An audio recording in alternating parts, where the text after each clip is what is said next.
Shalom mes bien-aimés, ici Marie, j'espère que vous allez bien. Si c'est la première fois que tu me visites, je t'en prie, je t'invite à t'abonner, sans doute parce que tu trouveras des réponses à certains questionnements que tu as. Alors, le titre du topic aujourd'hui sera « Rentrer ou ne pas rentrer dans le repos de Dieu ». Et pour cela, je vous invite dans Hébreux 3, 18. Et oui, prenez vos Bibles.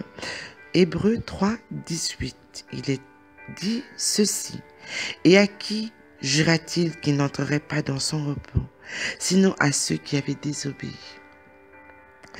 Hébreux 3, 19. Aussi voyons-nous qu'ils ne purent y entrer à cause de leur incrédulité. Ceci pour vous rappeler que lorsque Moïse vint et obéit à Dieu en sortant le peuple juif d'Égypte, sortant le peuple juif de la servitude, de l'esclavagisme, ils ont vu pourtant les miracles que Dieu avait annoncés, tels que la mer Rouge qui fut ouverte pour qu'ils puissent passer et la manne du ciel qui était sur eux, parce qu'ils étaient nourris chaque jour. La Bible déclare aussi que leurs chaussures n'ont jamais été usées. Ils sont rentrés dans l'incrédulité, n'ont pas cru. Alors Dieu dit qu'ils ne rentreraient pas dans ce repos. Du moins, cette génération qui avait désobéi et qui s'est fabriqué des faux dieux, des veaux d'or pour les adorer. Allons encore une fois dans Hébreux 4.1 qui nous dit « Craignons donc, tandis que la promesse d'entrer dans son repos subsiste encore, qu'aucun de vous ne paraisse être venu trop tard. » Craignons. Combien de fois certains ont entendu l'appel de Dieu? Combien de fois certains ont entendu les vérités de la parole de Dieu, mais ont refusé et ont subsisté dans le mensonge, dans les sciences parallèles, et ont refusé de rentrer dans le repos de Dieu. Et on vous dit ici qu'aucun de vous ne paraisse être venu trop tard. Vous savez, vous pouvez sortir de votre maison et être happé par une voiture et perdre le souffle de vie. Il peut vous arriver d'aller vous coucher et de ne pas vous réveiller le lendemain. Alors, avant qu'il ne soit trop tard, rentrez dans le repos de Dieu. Je vous invite encore ici dans Hébreux 4, 2 qui nous dit « Car cette bonne nouvelle vous a été annoncée aussi bien qu'à eux, mais la parole qui leur fut annoncée ne leur servit de rien, parce qu'il ne trouva pas foi chez ceux qui l'entendirent. » Bien souvent, il m'arrive d'apporter la parole de Dieu à des individus. Je ne sais pas pourquoi, parce que je sens sans doute que dans mon âme, dans mon esprit, l'esprit me pousse à leur parler. Mais beaucoup ne la reçoivent pas. Il est vrai aussi que la parole déclare que c'est le Saint-Esprit qui convainc du jugement du péché et de la justice. Mais vous devez savoir que la foi, beaucoup de personnes ne l'ont pas. Or, la foi est une ferme assurance des choses que l'on espère, mais qu'on ne voit pas. Et vous devez savoir que la foi est-elle l'essence qui permet au moteur d'une voiture de rouler. Or, si vous n'avez pas la foi, vous ne pouvez rentrer dans le repos de Dieu et vraiment vous asseoir dans les promesses qu'il vous a données. Car la Bible déclare qu'il a creusé des chemins de bonheur et de paix et non de malheur.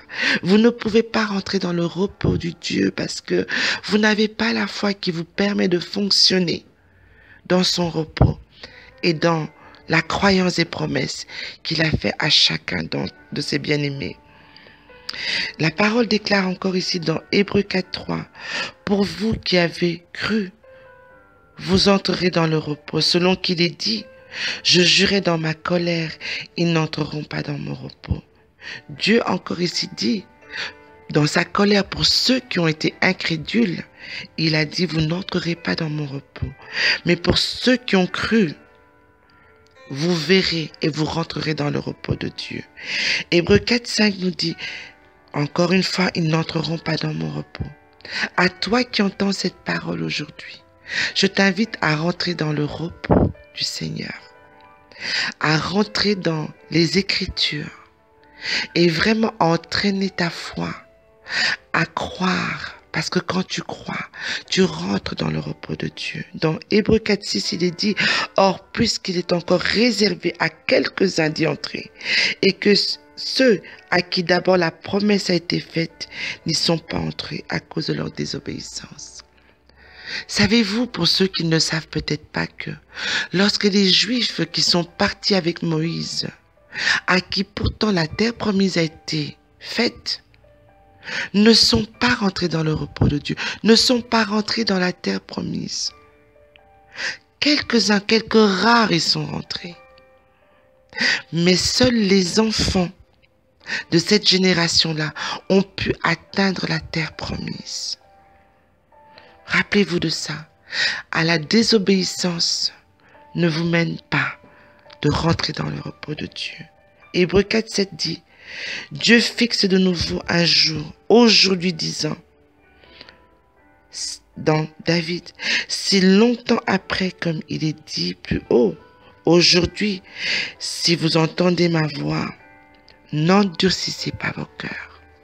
Hébreux 4, 10 dit, car celui qui rentre dans le repos de Dieu se repose de ses œuvres, comme Dieu s'est reposé des siennes.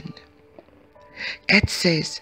Approchons-nous donc avec assurance du trône de la grâce afin d'obtenir miséricorde et de trouver de la grâce pour être secourus dans nos besoins. Mes bien-aimés, Dieu lui-même dans Genèse, après avoir créé sa création le 7e jour, il est dit qu'il se reposa. Dieu vous invite à vous reposer, à rentrer dans son repos pour pouvoir contempler la bonté et la beauté des œuvres de Dieu, la beauté des œuvres que Dieu vous permet d'accomplir dans votre travail, dans votre ministère, dans l'action d'avoir des enfants, de pouvoir contempler la bonté et la beauté de Dieu, ne fût-ce que d'avoir des enfants, ne fût-ce que pour ceux qui sont mariés, d'avoir l'un à l'autre, de contempler la beauté de ce que Dieu a créé sur cette humanité.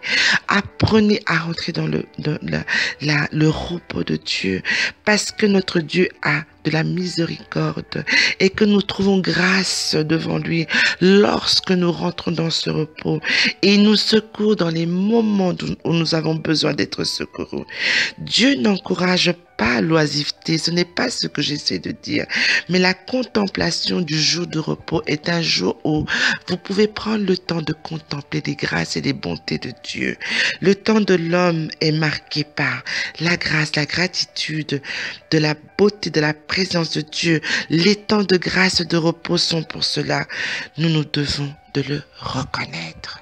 Shalom à tous, et surtout, reprenez le temps de réécouter ces enregistrements et rentrez dans le repos du Seigneur. Je vous donne rendez-vous à la prochaine. Soyez bénis au nom du Seigneur Jésus.